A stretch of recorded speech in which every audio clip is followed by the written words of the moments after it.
Today we will discuss the very important topic that is related to the English paper of BSc which name is changed into AD। अब इसका name जो है HEC वालों ने BSc का name जो है वो कन्वर्ट कर दिया है BSc से AD प्रोग्राम में, एसोसिएट डिग्री में ये अब चेंज हो गया है। सबसे खूबसूरत बात, BSc के पहले पेपर इकट्ठे हुआ करते थे, लेकिन अब आपको सहूलत ये हुई है AD प्रोग्राम में कि आपके पेपर अब एक साल में उन्होंने कन्वर्ट कर दिए हैं ताकि बच्चों के ऊपर ज़्यादा बर्डन ना बने। हालांकि BSc वालों के ऊपर बहुत बड़ा बर्डन था, 2 सालों के इकट्ठे पेपर हुआ करते थे और बहुत मुश्किल से लोग पास करते थे।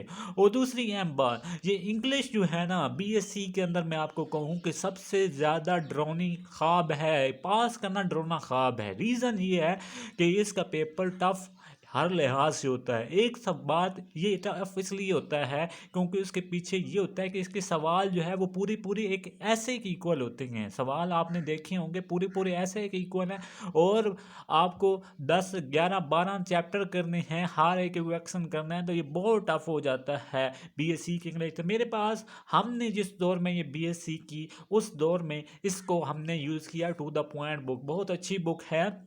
यहाँ पर हर यूनिवर्सिटी के लिए यूज़फुल है, फ्रूटफुल है। पंजाब यूनिवर्सिटी के लिए, GC university, Gujrat university, Sargodha university, Islamia university, Azad Jammu Kashmir university जो कि मुजफ्फराबाद में है, ये सब के लिए जो है ये बुक बहुत अच्छी लिखी हुई है। क्योंकि रीज़न ये है कि हर सवाल के इन्होंने बाकायदा तौर पर हेडिंग्स दी हैं जिसकी वजह से इसे याद करना मुश्किल नहीं होता। हम इसके आज पेपर आपके साथ डिस्कस करते हैं कि ये आप किसके अंदर बच्चे क्यों अच्छी तैयारी के बावजूद बच्चे क्यों फेल हो जाते हैं इस BSc की इंग्लिश में। मैं तो अब इसे BSc कहूँगा, बहुत अच्छा नाम है, एसोसिएट डिग्री अब चेंज हो गया है, आपको खुद समझ जाना चाहिए। ठीक है, तो इसके अंदर तो ये बहुत डरावना ख्वाब है, मैं आपको बता रहा हूँ। सबसे मुश्किल तरीन चीज़ जो होगी वो किसी भी बच्चे के लिए ये पास करना मुश्किल होगी। हमारे साथ कई स्टूडेंट्स आए और वो इसके अंदर फेल हुए, हालांकि वो तैयारी भी करते थे उसके बावजूद भी फेल हो गए।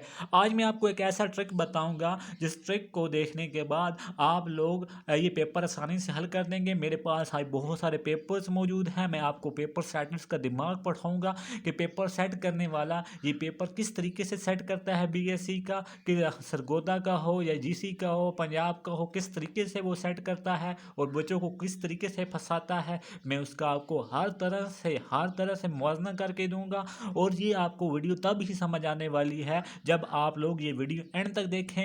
Now let's start the paper.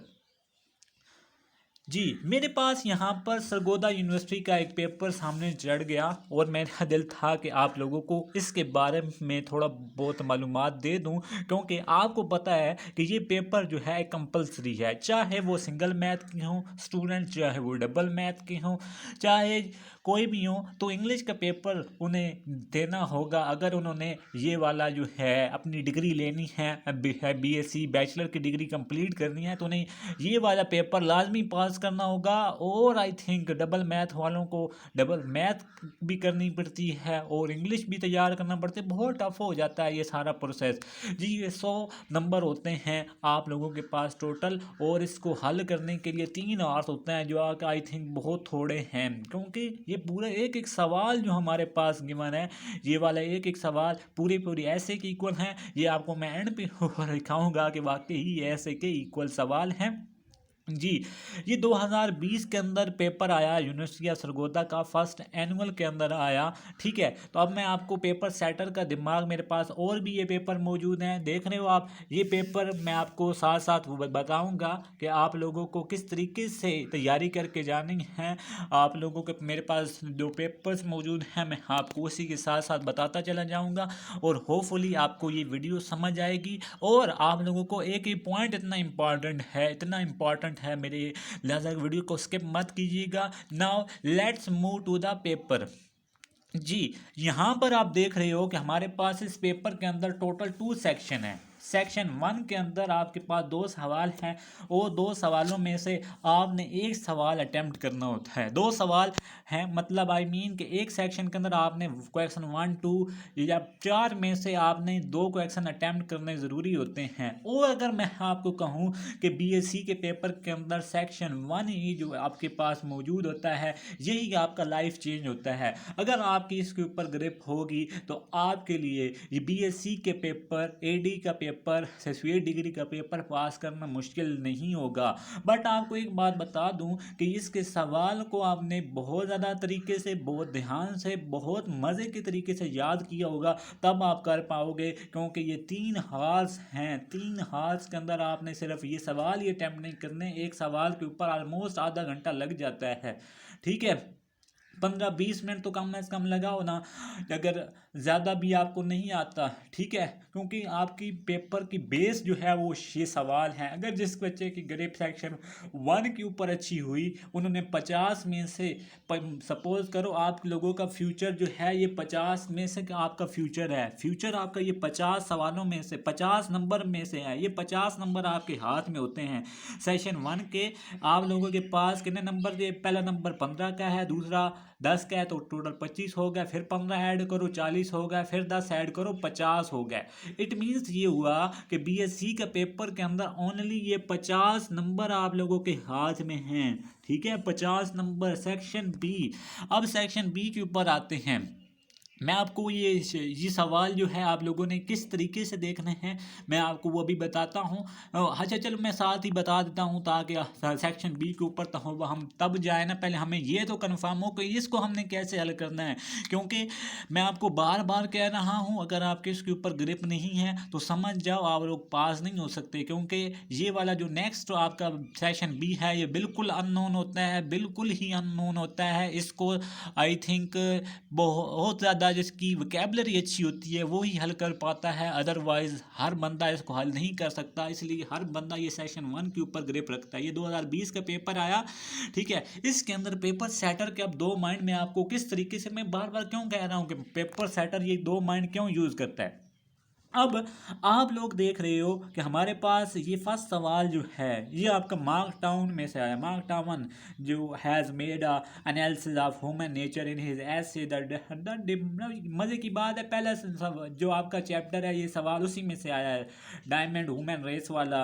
Do you agree? तो ये वाला आपके सवाल से पहला सवाल है, ये तो इजी हो गया, आप लोगों को कंफर्म भी हो गया कि ये आपका सवाल जो है किस में से आया, इसको आप किस तरीके से हल कर पाओगे। ठीक है, तो ये आपने सवाल जो है उसमें से हल करना है। हाँ, अब पेपर सेटर जो होगा उसके दिमाग 2 तरह से वर्क कर सकता है, क्योंकि उसे पता होता है कि मैक्सिमम बच्चों ने पता है कि ग्रिप जो है वो सेक्शन 1 के ऊपर ही है। क्योंकि हर एक को पता है कि पेपर अगर किसी ने पास होना है तो सेक्शन 1 के ऊपर ग्रिप होनी चाहिए। तो वो क्या करते हैं, एक एक सवाल जो है हर चैप्टर में से याद कर लेते हैं और जो भी सवाल आ जाता है वो ही सारा उसी के अंदर अंदराज कर दे जाते हैं। और टीचर के लिए भी फिर हो जाता है कि यार उस बंदे ने कुछ ना कुछ तो लिखा है ना, तो नहीं कुछ नंबर जो है वो 10-15 में से कुछ 10 या 9 नंबर दे देते हैं। ठीक है, अगर आप लोगों ने एक भी सवाल ढंग से लिखा है, याद किया और आपने वो ही अंदराज कर दिया है, बट लिखा ठीक हो, क्योंकि इंग्लिश ग्रामर जो है वो बहुत ज़्यादा मिस्टेक करवाती है हर बच्चे से। ठीक है, तो इसी के साथ मैं आपको बताऊं, ये आपका पहले आया, उसके बाद लिखा हुआ है इसका बी पार्ट जो है वो 10 नंबर का है। ये आप देख रहे हो साथ में 10 नंबर लिखे हुए हैं। ठीक है, ये 10। ठीक है, यहाँ पर आप देख रहे हो ये वाला सवाल जो है वो पता है आपका किस में से आया है, ये ओपन विंडो में से आया है। ठीक है, ओपन विंडो में से आया है। अब मेरे पास बुक है, बुक में से हम देखते हैं कि ये सवाल, ये पहला चैप्टर है आपका डायमंड ह्यूमन रेस वाला, और आपका ये दूसरा ओपन विंडो वाला है चैप्टर। ठीक है, ये ओपन विंडो में से, इट मीन्स के पेपर सेटर ने अब यहाँ पर क्या किया है, फर्स्ट क्वेश्चन नंबर 1 में पहला सवाल इसमें से उठाया है डायमंड ह्यूमन रेस वाले में से और दूसरा ओपन विंडो में से। ठीक है, तो ये बात और मज़े की बात है, यहाँ पर उन्होंने खुद भी लिख दिया है ओपन विंडो, उसके बाद ये भी लिख दिया है डायमंड ह्यूमन रेस। ठीक है, ये भी आपका लिख दिया है और वो भी लिख दिया है, ताकि बच्चों को ईजी हो जाए, जजमेंट करना आसान हो जाए कि ये पेपर का सवाल ये वाला किस में से आया है। ठीक है, तो ये तो इजी हो गया, ये अगर पता चल जाए और किसी ने ढंग से तैयारी की हो तो आई थिंक उसके लिए मुश्किल नहीं होगा।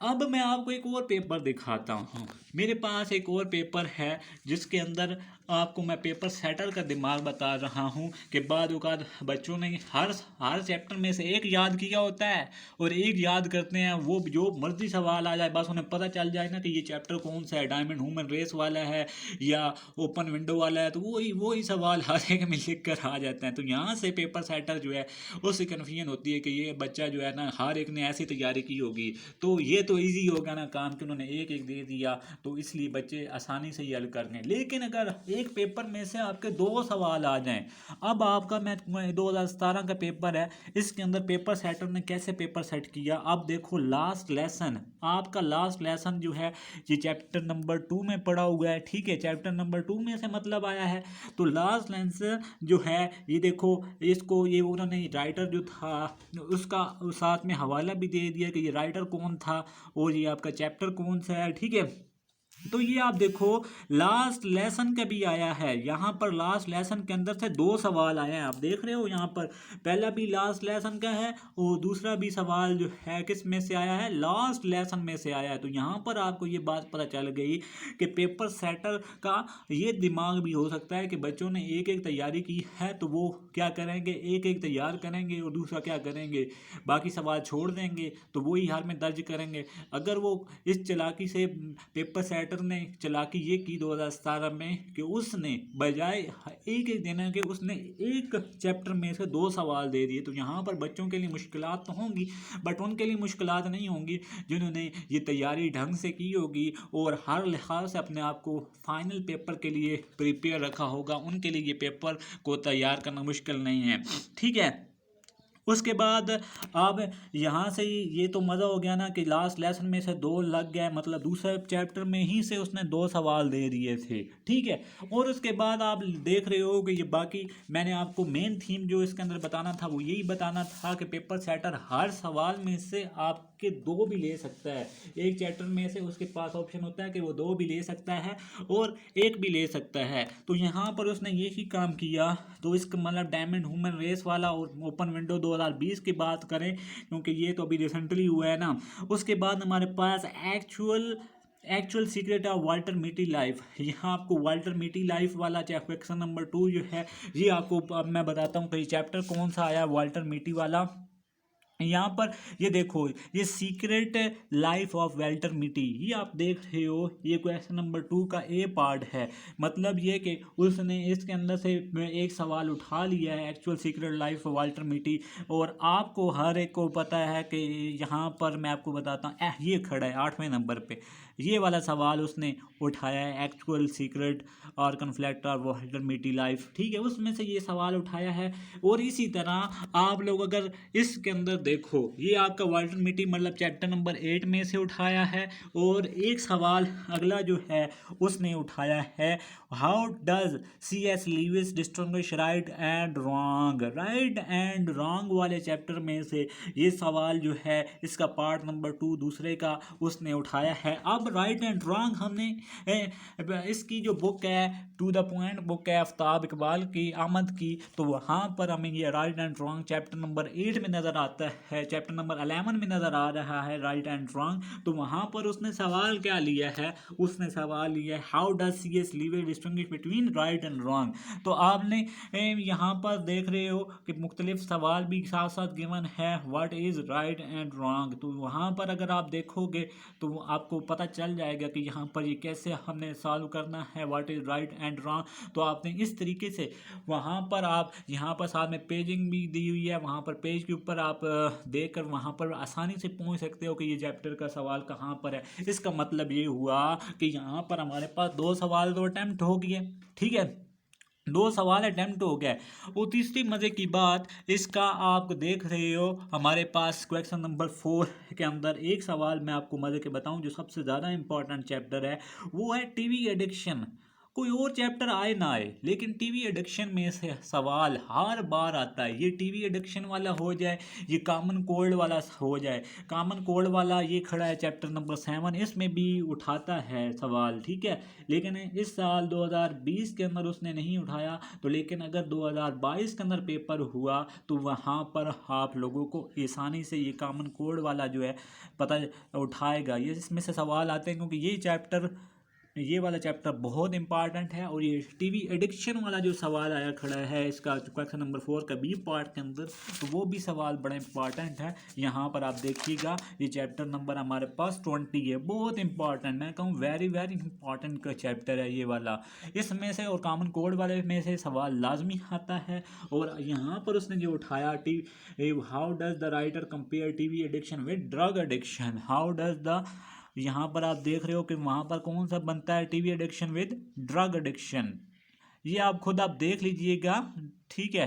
तो ये आई थिंक यही बन रहा है ना, हार्म्स ऑफ टीवी एडिक्शन, ठीक है। तो वहाँ पर आप देख लीजिएगा, आपको आसानी से पता चल जाएगा। तो आपको मेरा मेन थीम था कि आपने इसको ऊपर ग्रिप लाजमी करनी है इन चैप्टर्स के ऊपर। यहाँ पर अगर आप लोगों ने इस सारा का कंक्लूजन ये हुआ, अगर हम लोगों ने पहले चैप्टर जो है 1 2 3 4 5 और 6 7 8, उसके बाद 9 इमोशनल मीनिंग वाला भी आपने करना है, ब्राइट आइडियाज़ वाला भी करना है, राइट एंड रॉन्ग में से आपने लाजमी तैयार करना है, राइट एंड रॉन्ग में से, ठीक है, राइट एंड रॉन्ग। और बस ये पहले अगर 11 चैप्टर हो जाएं और उसी के साथ एक चैप्टर अगर आप टीवी एडिक्शन वाला कर लें, टोटल आपने 12 प्रिपेयर करने हैं। लेकिन अब 12 आपने ये नहीं करना कि ऊपर ऊपर से गुजारने, 12 को आपने 12 समय के ही अटैम्प्ट करने हैं और ढंग से करने हैं, तब आप पास हो पाएंगे, ठीक है।